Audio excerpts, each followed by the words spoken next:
Com 1 bilhão de habitantes, a China é o país potencialmente mais poderoso do mundo. Ainda que durante grande parte do século XX ela tenha sido destruída por cisões internas. Até 1941, o costume dos imperadores chineses de se isolarem na cidade proibida de Pequim agiu como um freio ao progresso.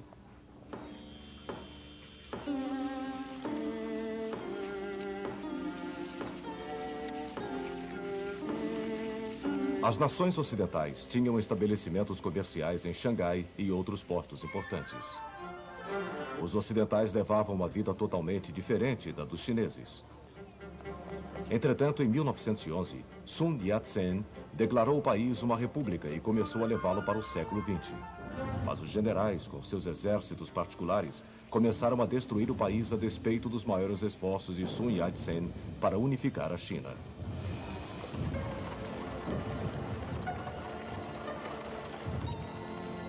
Então, em 1925, um jovem oficial do exército, Chiang Kai-shek, veio para a frente. Se aliando com os comunistas, ele começou a combater os generais através da força e expulsou os estrangeiros, os quais ele via como um sorvedouro do potencial econômico da China, por causa de seus estabelecimentos comerciais. Conforme Chiang Kai-shek se aproximava de Xangai, os ocidentais corriam para reforçar a defesa de seus estabelecimentos.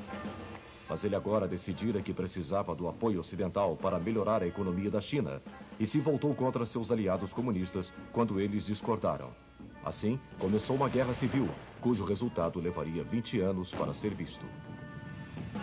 Mas em 1931, os japoneses anexaram a Manchúria, uma província chinesa do norte, transformando-a no estado fantoche de Manchukuo. Eles afrontaram ainda mais os chineses ao colocar Henry Puyi, o último da dinastia Qing de imperadores, como chefe de estado. Enquanto isso, Chiang continuava sua guerra contra os comunistas, agora liderados por Mao Tse-tung. Tão grande era a pressão de Chiang sobre eles, que em 1934 os comunistas foram forçados a se retirar para as fortalezas no noroeste da China, durante o que seria conhecido como a Grande Marcha.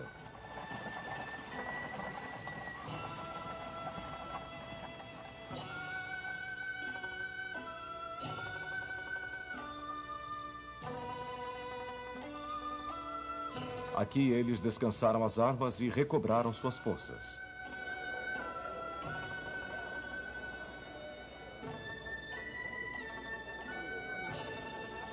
Mas em 1937, a China enfrentou um novo problema. Os japoneses, empenhados em se expandir, invadiram o país desde Manchukuo até uma série de portos em sua costa. Agora começava uma longa agonia para os chineses, especialmente para aqueles no lado oriental do país. Cidades como Xangai e Nanquim foram impiedosamente castigadas antes de cair em frente ao invasor.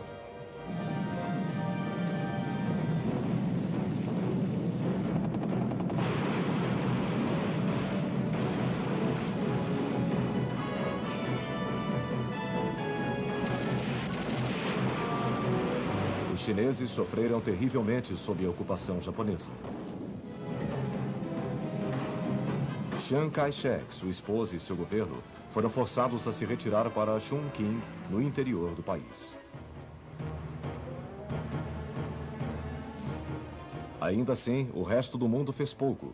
A Liga das Nações se descobriu sem forças para agir, já que o Japão tinha se desligado em 1933, depois de reclamações sobre a anexação da Manchúria. As democracias ocidentais também estavam relutantes em arriscar uma guerra com o Japão por causa da China. Mas havia simpatia pela China, especialmente pelos apelos de Madame Chiang Kai-shek, educada na América. Ela diria ao povo: vocês têm visto nos filmes e têm lido sobre a destruição de lares e os terríveis massacres feitos pelos japoneses. O presidente Roosevelt começou a adiantar empréstimos à China para que ela pudesse comprar armas modernas. Estas foram entregues à China através do mar na Birmânia e dali por terra para Xinjiang. Esta rota, através das montanhas que separam os dois países, se tornou conhecida como a Rota da Birmânia. Entretanto, a invasão da China pelos japoneses tinha levado Mao Tse-tung e seus comunistas a declarar uma trégua e a se oferecer como aliados a Chiang na causa comum. Chiang, entretanto, manteve os comunistas à distância.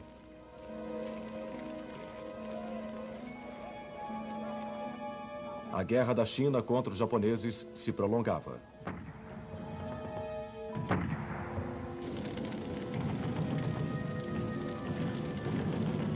Em março de 1941, o país recebeu uma ajuda quando a Lei de Empréstimos e Arrendamentos do presidente Roosevelt se tornou lei de fato, e ele foi capaz de fornecer armas diretamente para Chiang Kai-shek. Em dezembro de 1941, o ataque dos japoneses à base naval americana de Pearl Harbor, no Pacífico, finalmente levou os Estados Unidos e a Inglaterra para o lado da China. Mas o rápido avanço japonês no Sudeste Asiático e no Pacífico significava que a Inglaterra e os Estados Unidos poderiam dar um pequeno apoio militar adicional. Os americanos, entretanto, mandaram o general Joseph Stilwell para assessorar Chiang Kai-shek. Stilwell tinha muita experiência com a China, tendo visitado o país pela primeira vez em 1911, quando ainda era um jovem oficial. Uma das primeiras tarefas de Stilwell foi tentar proteger a rota da Birmânia, face à invasão da Birmânia pelos japoneses no início de 1942. Suas tropas, entretanto, foram pegas na retirada da Inglaterra e se encontraram de volta na Índia. O reforço americano, que agora tinha que entrar na China pela Índia, ajudou a evitar que o país fosse totalmente invadido pelos japoneses.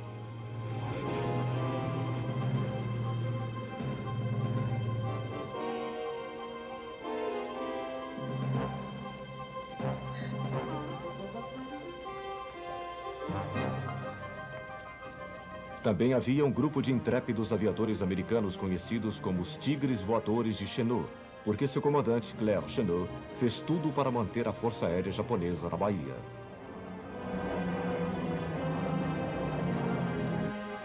Mas o reforço americano tinha sido mandado simplesmente para Chiang Kai-shek.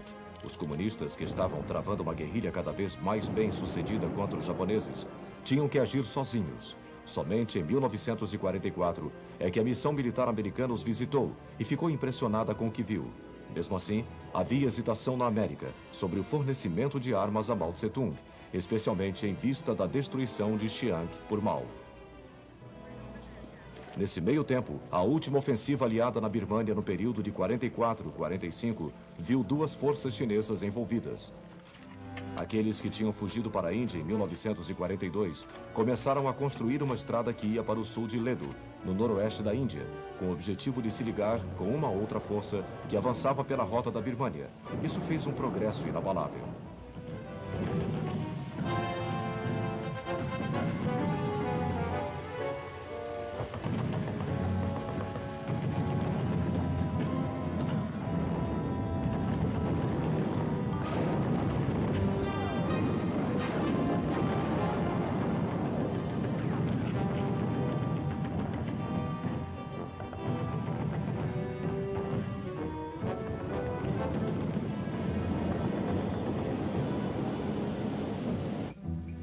A própria rota de Ledo era um fato mais do que impressionante de engenharia que cruzava um terreno quase intransitável.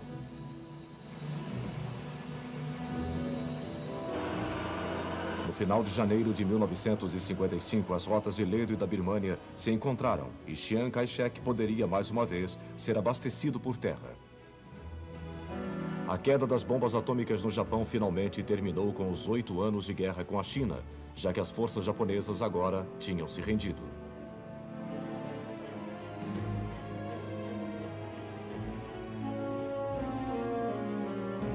Além do mais, a China agora era vista como uma das maiores forças aliadas e era considerada membro permanente do Santuário Interno das Nações Unidas, o Conselho de Segurança.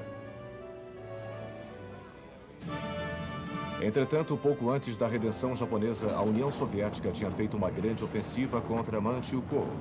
O exército do 8º Caminho de Mao Tse-tung tinha se juntado nisso e começou a receber armas russas.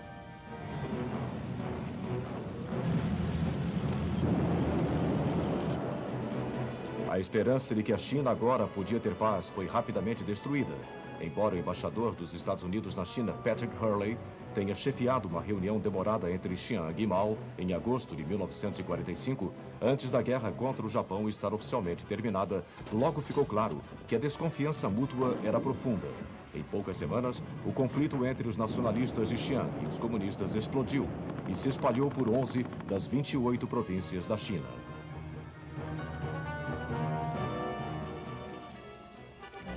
Em dezembro de 1945, o general George C. Marshall, dirigente da Junta Americana de Chefes de Equipe, foi mandado para a China para tentar terminar o conflito.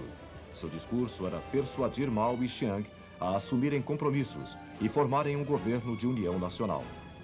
A isca era a oferta de ajuda financeira maciça para recuperar os danos nos últimos 8 anos de guerra.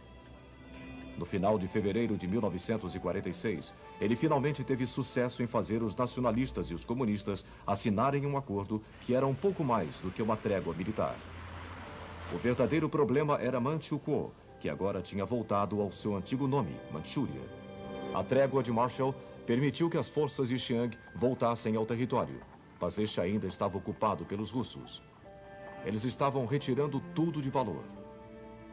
Quando não eram os russos que saqueavam, eram os homens de Mao que iam na frente de algumas forças de Chiang. A luta começou na Manchúria e em todo lugar. Primeiro, Chiang Kai-shek varreu tudo à sua frente, mas em meados de 1947, os comunistas estavam dominando a Manchúria e havia uma inflação galopante no resto da China. Os Estados Unidos estavam conscientes de que o governo de Chiang era corrupto e cada vez mais impopular. Mas receios sobre a difusão do comunismo levaram a um pacote de ajuda militar para os nacionalistas e o envio de equipes de Formosa para treinar as tropas de Chiang. Os Estados Unidos também forneceram aviões para o transporte dos soldados. Em abril de 1948, os comunistas de Mao Tse-tung começaram a marcar vitória sobre vitória. Sua tática mudaria das guerrilhas para o confronto direto com as forças nacionalistas.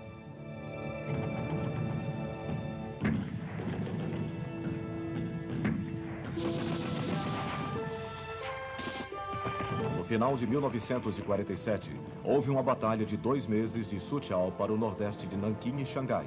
No final desta batalha, os comunistas saíram vitoriosos, capturando quase 320 mil soldados nacionalistas. Os comunistas entraram em Pequim em janeiro de 49. 3 meses depois, tomaram a sede do governo nacionalista, Nanquim, e o importante porto de Xangai. As duas cidades ficavam no rio Yangtze, e foi nesta via fluvial que um dramático incidente aconteceu no final de julho.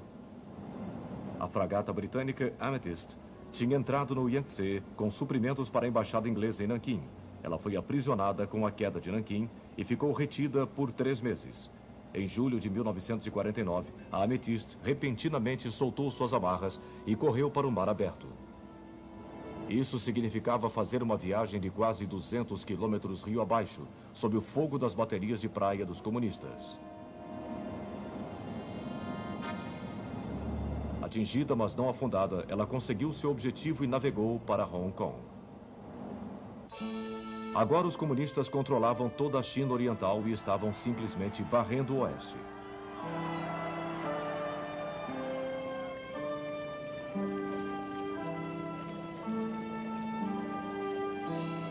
O fim veio em dezembro de 1949, quando Chiang Kai-shek e o restante de suas tropas fugiram para Formosa. Aqui, ele instituiu a República de Taiwan e jurou voltar à China e derrubar o regime comunista. Para este fim, Chiang estabeleceu bases avançadas nas ilhas de Quemoy e Matsu, que ficavam bem perto do final do território chinês. Em 1954, os comunistas começaram a bombardeá-los com a intenção de forçá-los a se render. Intensamente providos de armas americanas, os nacionalistas se recusaram a se render. O bombardeamento dessas ilhas continuaria intermitentemente nos 8 anos seguintes. A vitória de Mao Tse-tung sobre Chiang Kai-shek serviu para inspirar outros movimentos comunistas no Sudeste Asiático. Em junho de 1948, guerrilhas comunistas na Malásia abriram uma campanha de insurgência de 12 anos, projetada para tomar da Inglaterra o controle do país. Foi, entretanto, na Indochina que a luta comunista pelo controle da região foi mais demorada. Em 1939, ela foi dividida em 5 áreas: Tonkin, Annam, Laos, Camboja e Cochinchina, e governada por protetorados franceses com o nome genérico de Indochina Francesa. Durante a guerra, a Indochina Francesa esteve sob ocupação japonesa, mas assim como na Malásia, havia um movimento de resistência comunista. Quando os japoneses se renderam em setembro de 1945, a França não estava em condições de reocupar a Indochina imediatamente, e os comunistas, conhecidos como Viet Minh, proclamaram o Vietnã independente de Tonkin, Annam e Cochinchina. Entretanto, isso foi para garantir que os japoneses desarmassem as forças chinesas que se movimentavam para ocupar o norte da Indochina, mas sem interferir com o novo governo de Hanoi. A Inglaterra era responsável pelo sul da Indochina. Eles rapidamente soltaram os prisioneiros franceses, mas logo tiveram que lidar com a desordem generalizada fomentada pelo Viet Minh.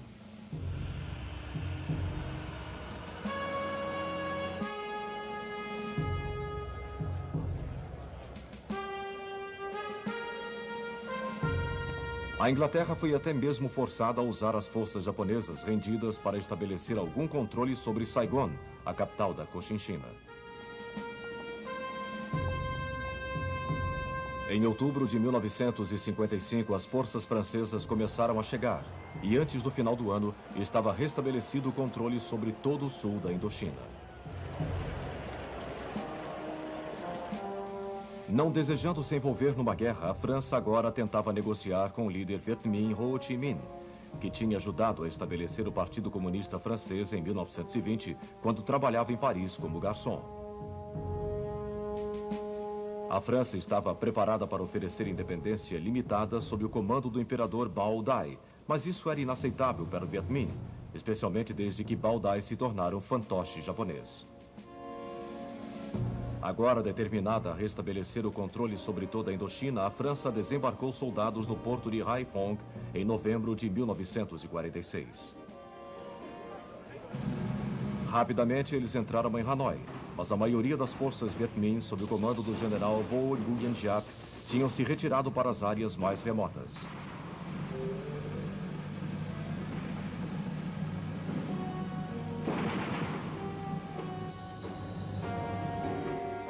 Os próprios franceses agora colocaram guarnições através das províncias do norte.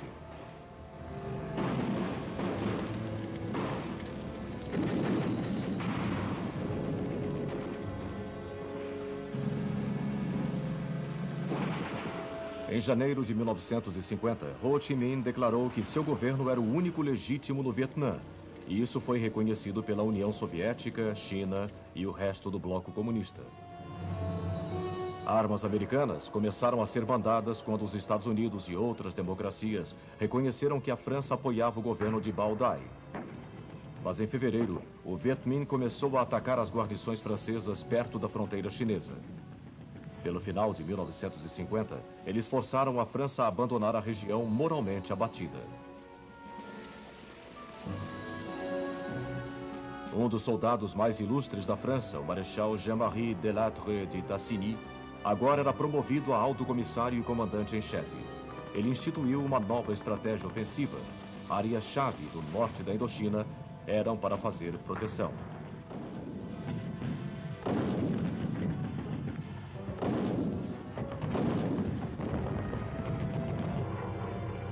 A força aérea seria usada para atacar as bases Viet Minh. Um cinturão de defesa chamado de linha de Latre foi construído para proteger Hanoi.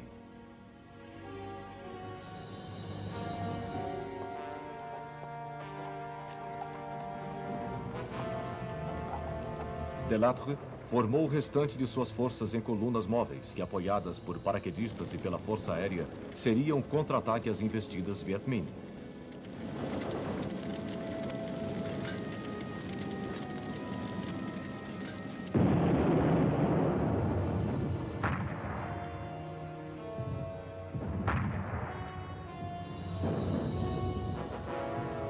Durante a primeira parte de 1951, estas táticas vieram a ser efetivas e o Viet Minh sofreu grandes baixas. Eles então tiraram vantagem da estação das chuvas para se reagrupar. Giap reiniciou seus ataques com a chegada da estação seca. Mas em outubro de 1951, os franceses infligiram-lhe outra derrota.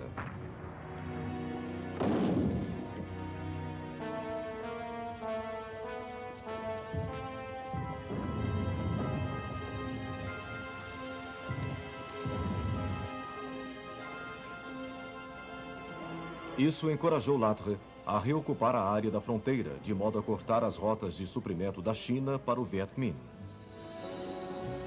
Mas isso pôs as forças francesas numa situação delicada e cada vez mais tropas foram designadas para guardar as linhas de comunicação com seus postos avançados no norte.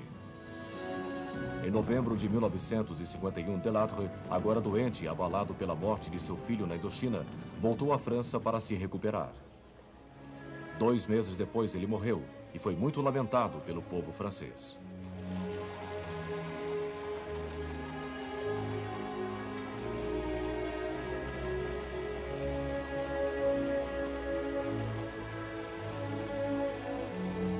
O general Raoul Salan sucedeu Lattre e percebeu que o Viet Minh não poderia ser contido sem que mais forças francesas fossem mandadas.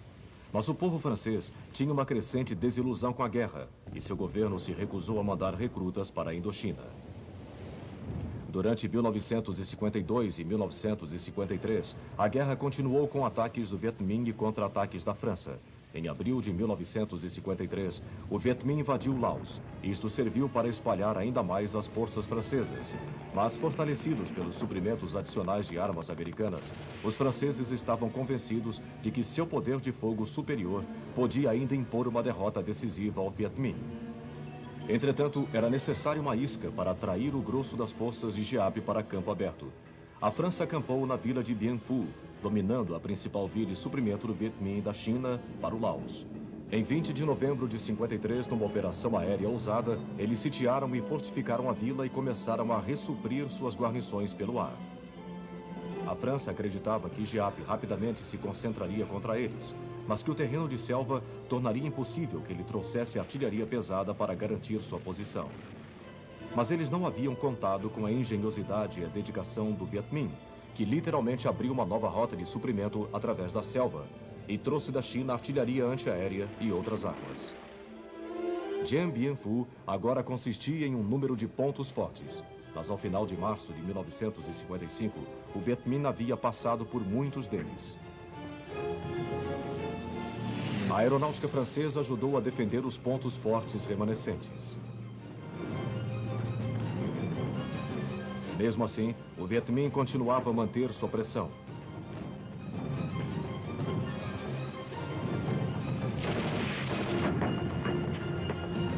A luta se tornava mais dura, enquanto que o Viet Minh gradualmente reduzia o perímetro.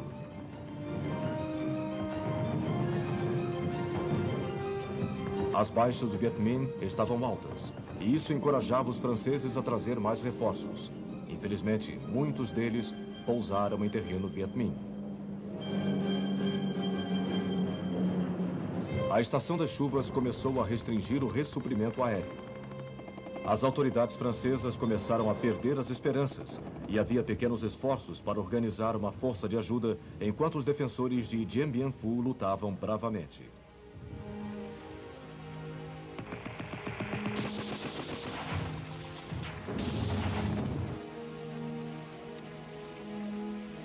Em 1º de maio, o Viet Minh lançou seu ataque final contra Dien Bien Phu. Os defensores franceses lutaram desesperadamente, mas foram reduzidos a alguns pontos de resistência esparsos. O coronel Christian de Castries, o comandante, foi forçado a se render.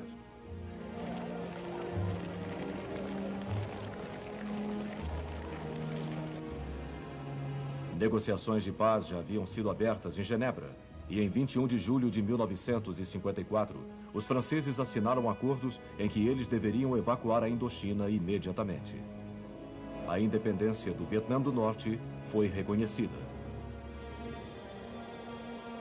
Bao Dai governaria o Vietnã do Sul, não comunista, e a independência do Laos e do Camboja estava confirmada. A vitória do Viet Minh no norte da Indochina foi um triunfo para a teoria de guerra revolucionária de Mao Tse-tung, que queimou etapas, passando do terrorismo para a guerra aberta, tudo dependente do apoio da população local. Não obstante, muitos vietnamitas tentaram partir com os franceses.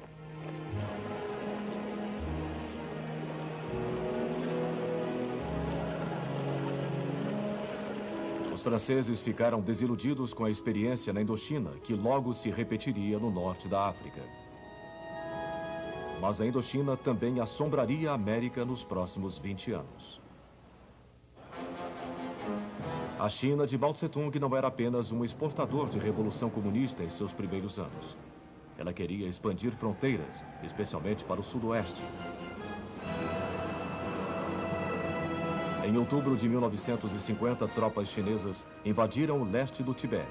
Em um ano, elas haviam ocupado totalmente este país remoto e pacífico, forçando o Dalai Lama, seu líder espiritual, a se tornar um fantoche dos chineses. O ressentimento dos tibetanos era profundo, e no início de 1956 houve uma série de levantes que foram abafados pelos chineses com grande severidade.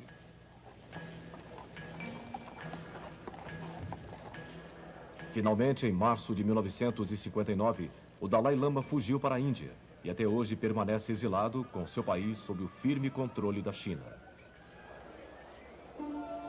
A Coreia, parte do Império Japonês desde a Guerra Russo-Japonesa entre 1904 e 1905, também se tornaria um campo de batalha chinês. Ao fim da Segunda Guerra Mundial, os russos pelo norte e os americanos pelo sul desarmaram as forças japonesas no país. O paralelo 38 era a linha demarcatória entre as duas zonas de ocupação, mas a intenção das Nações Unidas era uma Coreia independente. Para isso, foram feitas eleições no lado sul, sem cooperação russa. E assim, o Estado da Coreia do Sul elegeu o presidente Syngman-rhee em agosto de 1948.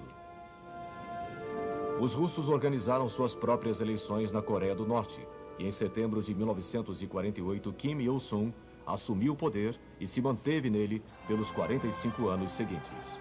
Os russos, então, retiraram suas forças, assim como os americanos, em julho de 1949. Os russos, entretanto, deixaram as forças armadas da Coreia do Norte muito mais bem equipadas do que seus vizinhos. Também se tornava claro que havia muito pouco amor entre as duas Coreias.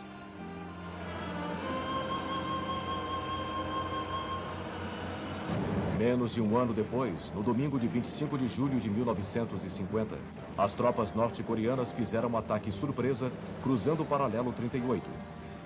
Eles estavam determinados a remover o que diziam ser um governo fantoche do Ocidente, da Coreia do Sul, e reunir o país num só.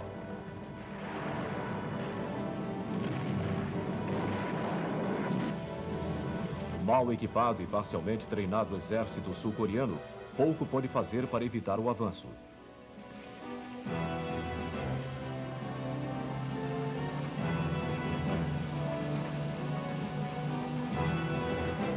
Em 3 dias, Seul, a capital sul-coreana, foi tomada pelos norte-coreanos.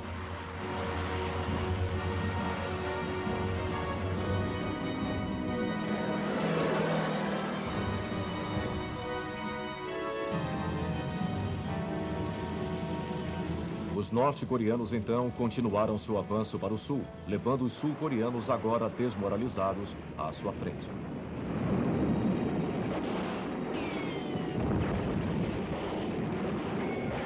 Inevitavelmente, um grande número de civis foi envolvido na luta.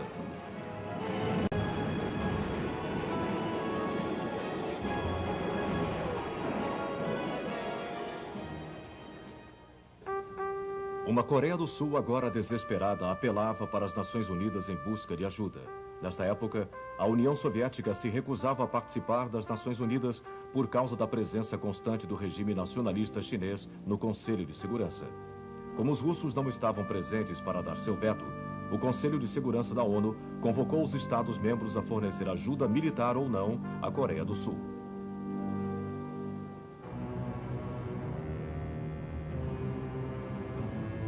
Forças navais e aéreas americanas imediatamente começaram a chegar. Em 1º de julho de 1950, as primeiras forças de terra das Nações Unidas, tropas americanas trazidas pelo ar através do Japão, chegaram a Pusan, no extremo sudoeste da Coreia do Sul. Outras forças vieram pelo ar nos dias seguintes e se moveram para o norte para tentar deter os norte-coreanos. Tropas americanas atacaram maciçamente, mas em pequeno número.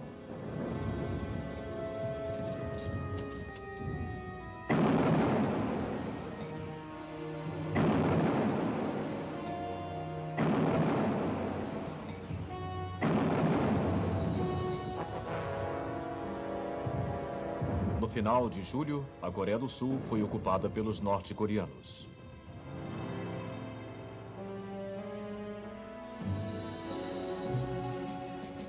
O general Douglas MacArthur, que tinha liderado os aliados em sua campanha contra os japoneses no sudoeste do Pacífico, tinha sido promovido a comandante-geral das Nações Unidas. Ele organizou um reforço maciço do perímetro Pusan, como era conhecido.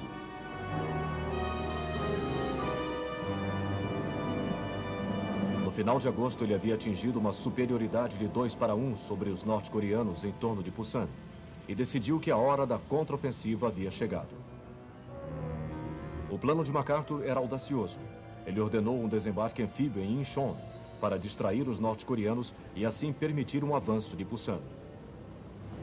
O desembarque em Incheon aconteceu em 15 de setembro. Levado pelas marinhas americana e sul-coreana, pegou os norte-coreanos de surpresa.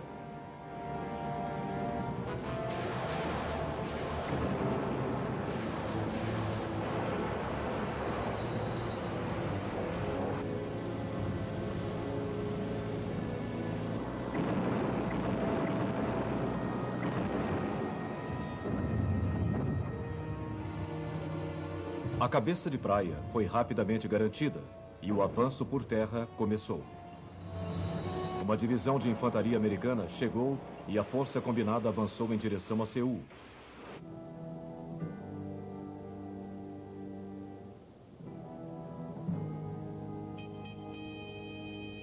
A capital sul-coreana foi então libertada.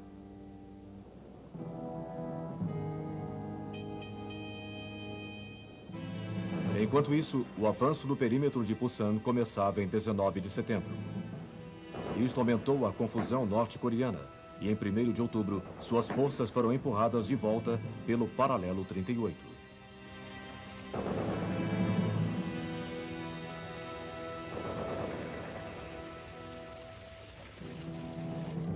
Mas as forças das Nações Unidas, determinadas a esmagar militarmente a Coreia do Norte, não pararam na fronteira e continuaram até o rio Yalu, que marcava a divisa com a China.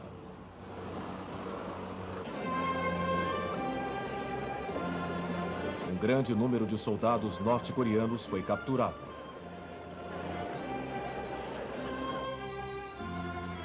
O governo comunista de Mao Tse-tung em Pequim estava muito contrariado. Ele havia advertido as Nações Unidas a não entrar com suas forças na Coreia do Norte. Assim, depois de um pedido da delegação norte-coreana, os chineses decidiram agir.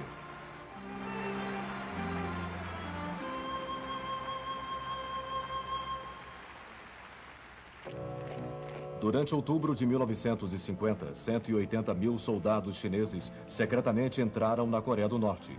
Nesta época, o forte inverno coreano havia chegado.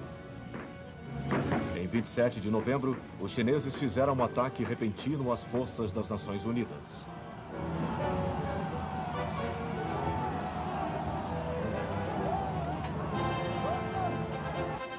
Agora eram as Nações Unidas que tinham que recuar.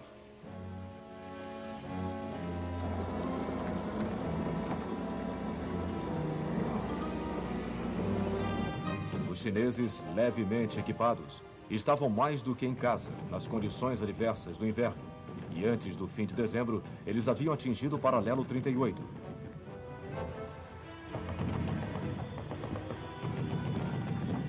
Aqui, as Nações Unidas tentaram parar. Logo, as tropas das Nações Unidas foram obrigadas a voltar ainda mais para o sul. Seul caiu de novo, mas agora a ofensiva chinesa começava a se desequilibrar e as Nações Unidas foram capazes de contê-la. As tropas das Nações Unidas começaram o contra-ataque.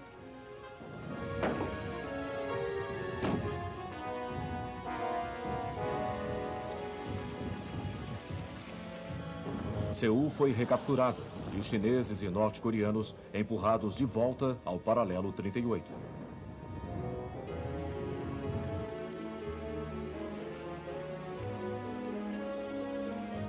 O front estava estabilizado novamente.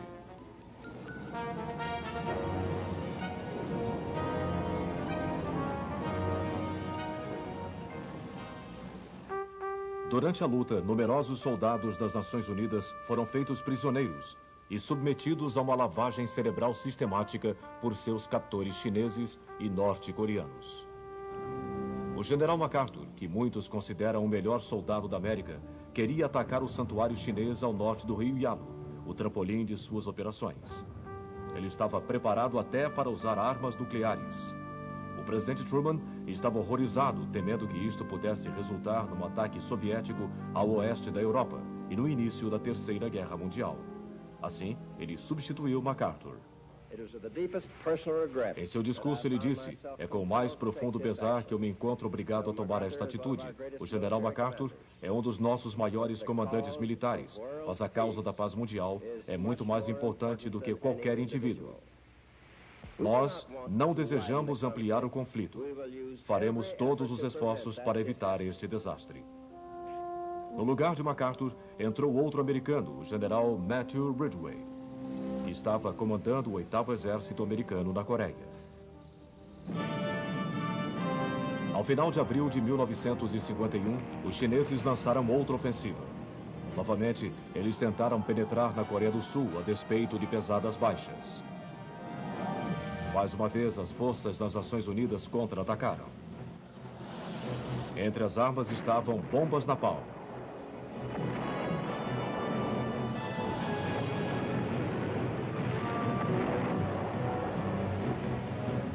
Os chineses e norte-coreanos foram empurrados de volta.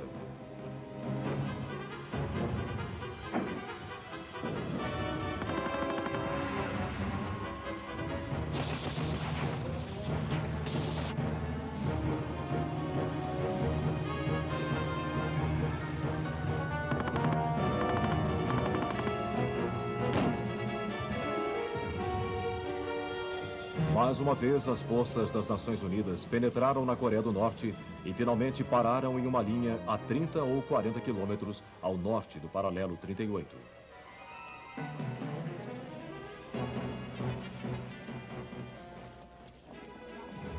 Agora era o final de junho de 1951 e já havia indicações de que os chineses poderiam estar preparados para discutir a paz. No início de julho, o encontro aconteceu a bordo de um navio hospital dinamarquês. Rapidamente, tornou-se claro, entretanto, que os chineses não tinham pressa para entrar em acordo, apesar das Nações Unidas estarem preparadas para reconhecer uma divisão permanente da Coreia no paralelo 38. Para os chineses, parecia humilhante cessar as hostilidades logo após terem sofrido um revés militar. Eles precisavam de tempo para reconstruir sua força, se valendo de que as Nações Unidas não queriam mandar grandes ofensivas com medo de serem acusadas de pôr em risco os esforços de paz. Assim, ambos os lados agora se resumiram a uma guerra estática, o que de muitas maneiras nos relembra o Front Oeste de 1915 e 1917. Barreiras de arame farpado, trincheiras de saco de areia e profundas valas caracterizavam as defesas. A única grande diferença da Grande Guerra era o uso extensivo de campos minados. Agora, as Nações Unidas dispunham de uma superioridade considerável em poder de fogo sobre seus oponentes. Mas os norte-coreanos e os chineses tinham muito mais homens, que se tornaram adeptos de esconder suas posições através do uso de camuflagem.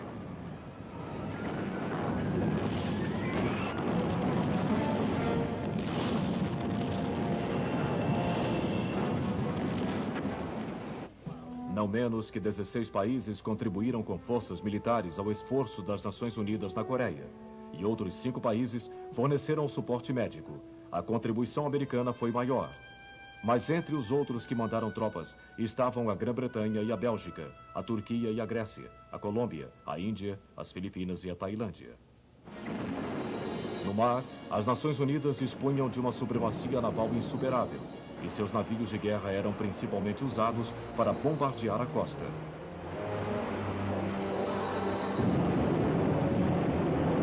A aviação também fez ataques à Coreia do Norte.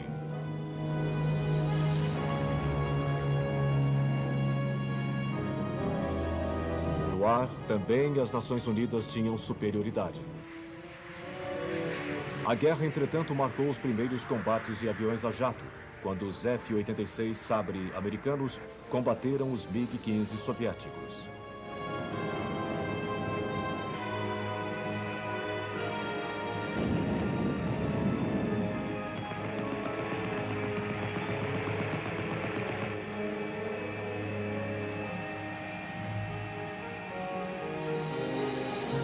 bombardeiros aliados, incluindo os enormes B-29 que haviam jogado as bombas atômicas no Japão em 1945, atacaram as linhas de comunicação na Coreia do Norte. Caça-bombardeiros também foram extensamente usados pelas Nações Unidas.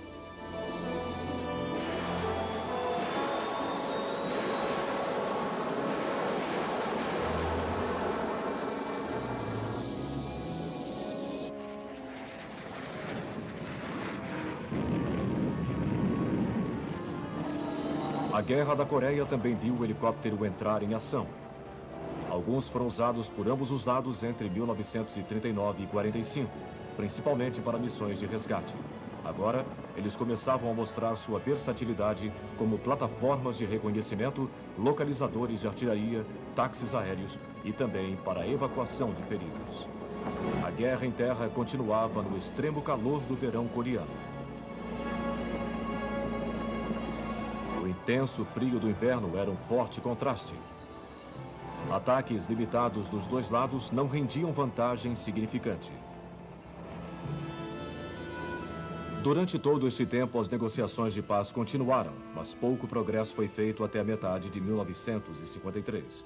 Mas não foram só os chineses que criaram dificuldades. A Coreia do Sul se mostrou contrária à ideia de uma Coreia dividida. Em resposta, os chineses fizeram em junho de 1953 o seu pior ataque.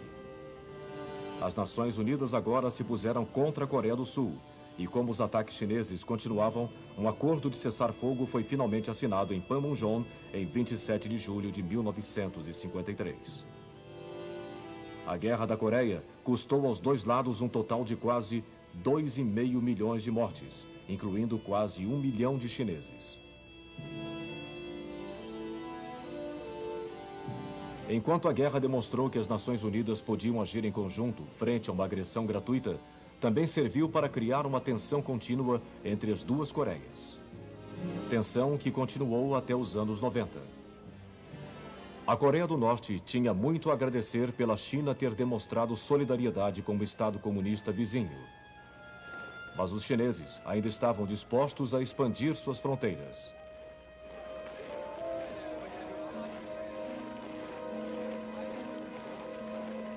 Em 1956, os chineses começaram a construir uma estrada do norte do Tibete até a província de Xinjiang. Entretanto, ela passava através de território considerado pela Índia como parte da província de Caxemira, e esta reclamou.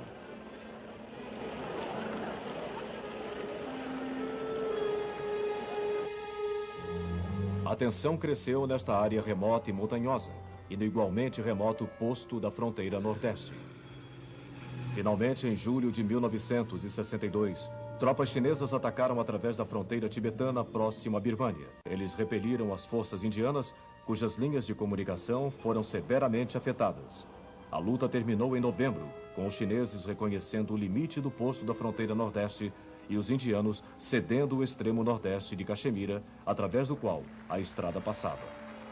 Nesta época, a China enfrentava tensões em outro lugar. Em 1956, o primeiro-ministro soviético Nikita Khrushchev fez um discurso secreto aos delegados do Partido Comunista, denunciando seu predecessor, Joseph Stalin.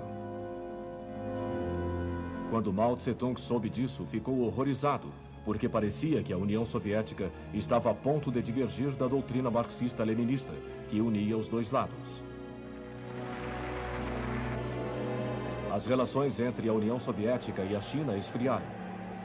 E em 1960, Mao expulsou a legião de conselheiros soviéticos que ajudaram a modernizar a China e decidiu que a China deveria se tornar o maior Estado comunista do mundo. Para isso, a China explodiu seu primeiro artefato nuclear em outubro de 1964.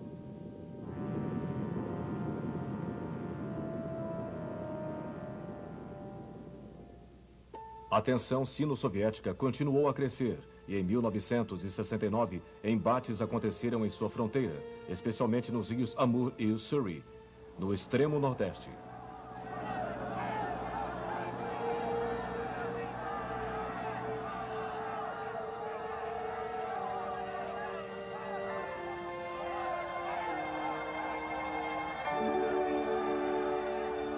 Estas lutas continuariam intermitentemente pelos 15 anos seguintes.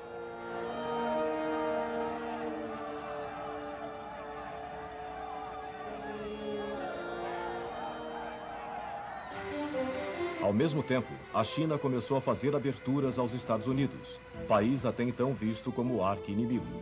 Isto culminou com a visita histórica do presidente Richard Nixon à China em 1972.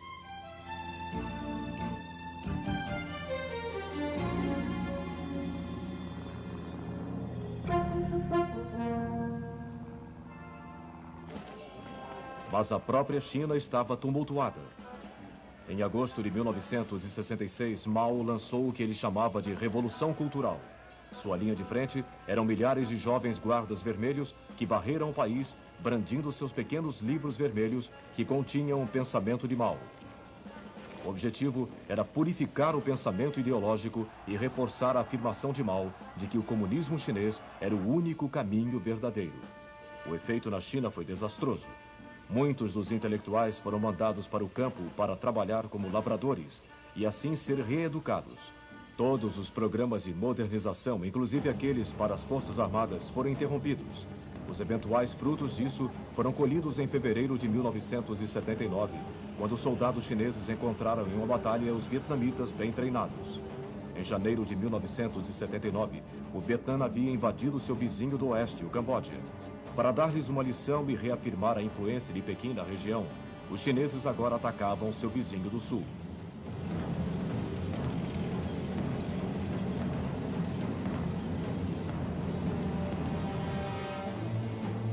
A vantagem numérica dos chineses sobre os vietnamitas era de 4-1. Logo, os vietnamitas interromperam seus ataques. Temendo que a guerra pudesse progredir, os chineses rapidamente recuaram, assim como os vietnamitas. O dano trazido pela Revolução Cultural era fácil de se ver.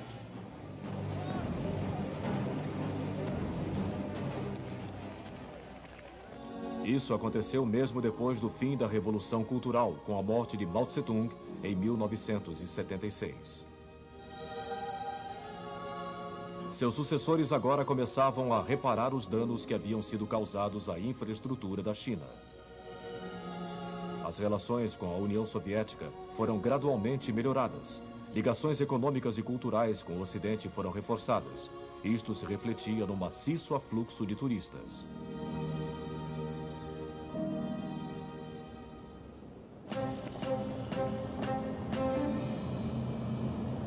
Um certo grau de liberação começou a se enraizar na China, com o relaxamento da rígida censura à imprensa e à opinião.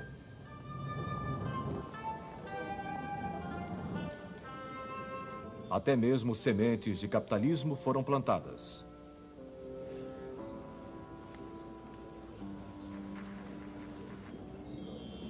Mas os governantes chineses só estavam preparados para se desviar até aí da rígida disciplina marxista-leninista. Com a chegada dos anos 80, os estudantes e outros estavam muito agitados por maior liberalização e reforma. Temerosos que a anarquia pudesse tomar conta do país, as autoridades finalmente agiram em junho de 1989. O cenário era a Praça Tiananmen, onde houve uma reunião de estudantes prolongada, mas pacífica. Os estudantes receberam ordem de abandonar a praça, mas se recusaram, e o exército foi chamado.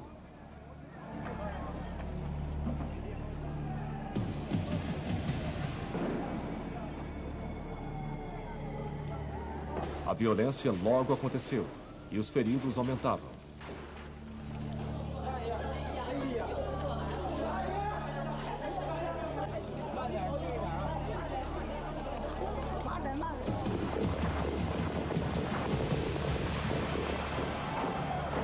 Muitas prisões foram feitas enquanto as tropas limpavam a praça. O mundo todo estava chocado com a brutalidade que era usada. Assim, ao contrário da União Soviética e mais especialmente do leste da Europa, 1989 viu o comunismo na China reafirmar seu punho de ferro.